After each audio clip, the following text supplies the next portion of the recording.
मायने सियासी लगाई जाएंगी क्योंकि चुनावी माहौल है। देखिए, जब मैं जेल में था तो दूसरे दिन ही राकेश टिकैत जी मेरे घर पे गए थे। पत्नी और परिवार के लोगों से, माताजी से मुलाकात की थी, पिताजी से मुलाकात की थी और भरोसा दिलाया था कि इस परिस्थिति में किसान नेता खुद राकेश टिकैत जी, उनका संगठन हमारे साथ है। जब दिल्ली में किसानों का आंदोलन हुआ था, आपको याद होगा, मैंने पार्लियामेंट में उस समय बिल का विरोध किया था। केजरीवाल साहब ने और पूरी पार्टी ने किसानों का समर्थन किया था और मुझे आज बहुत अच्छा लगा कि आदरणीय नरेश टिकैत जी ने भी अरविंद केजरीवाल जी की गिरफ्तारी का विरोध किया। मैं समझ नहीं पा रहा हूं कि हम लोगों का गुनाह क्या है, गलती क्या हुई हम लोगों से। स्कूल अच्छे बनवा दिए केजरीवाल साहब ने, ये उनकी गलती है, या अस्पताल अच्छे बनवा दिए, ये उनकी गलती है, या बिजली माफ कर दी लोगों की, पानी माफ कर दिया, महिलाओं के लिए बस की फ्री यात्रा कर दी, ये उनकी गलती है क्या? क्या गुनाह क्या है उनका? उनको उठा के आपने जेल में डाल दिया। मैं पार्लियामेंट में बोलता था इसलिए मुझे उठा के जेल में डाल दिया। मनीष सिसोदिया जी शिक्षा के क्षेत्र में अच्छा काम कर रहे थे, उनको उठा के जेल में डाल दिया।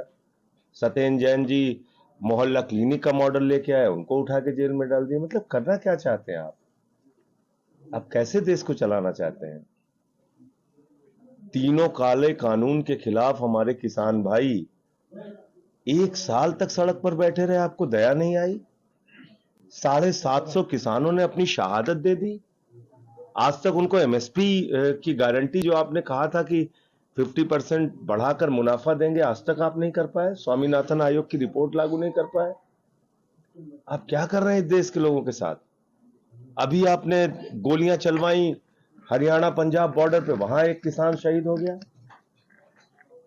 तो ये ठीक नहीं है और इसलिए हम लोगों ने तय किया है कि भाई हम तो लड़ेंगे इनसे, हम इनसे संघर्ष करेंगे और भारत के लोकतंत्र को बचाने के लिए, संविधान को बचाने के लिए। आपने देखा अयोध्या के सांसद लल्लू सिंह कह रहे हैं संविधान बदलना है, अनंत हेगड़े इनके पूर्व केंद्रीय मंत्री कह रहे हैं संविधान बदलना है, ज्योति मिर्धा जी कह रही है संविधान बदलना है, अरुण गोविल जी का बयान आया संविधान बदलना। आप संविधान बदलना चाहते हैं देश का, जो बहुत मुश्किल से बना, जिसमें देश के शोषित, वंचित, पिछड़े, दलित वर्ग के लोगों को आरक्षण की व्यवस्था है।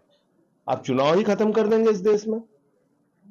तो इसलिए ये चुनाव बहुत महत्वपूर्ण है 2024 का।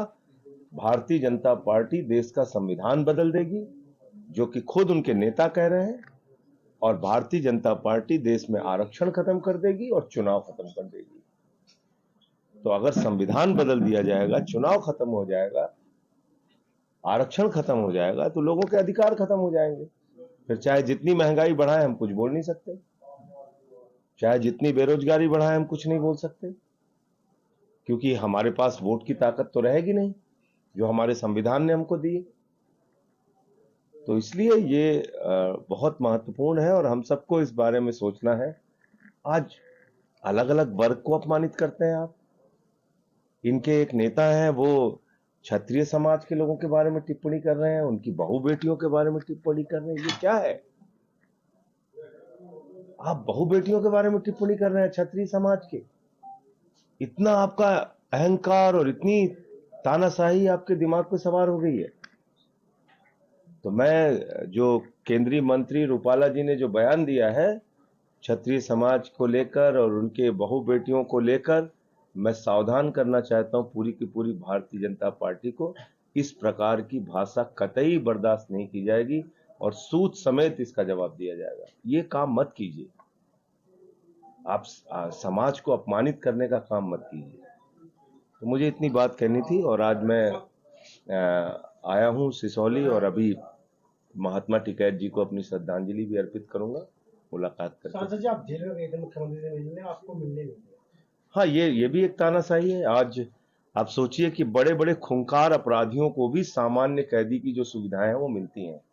दिल्ली के 3 बार के निर्वाचित मुख्यमंत्री को उनकी पत्नी से शीशे के आर पार बातचीत करने की इजाजत है, सामने बैठ के मुलाकात नहीं कर सकती।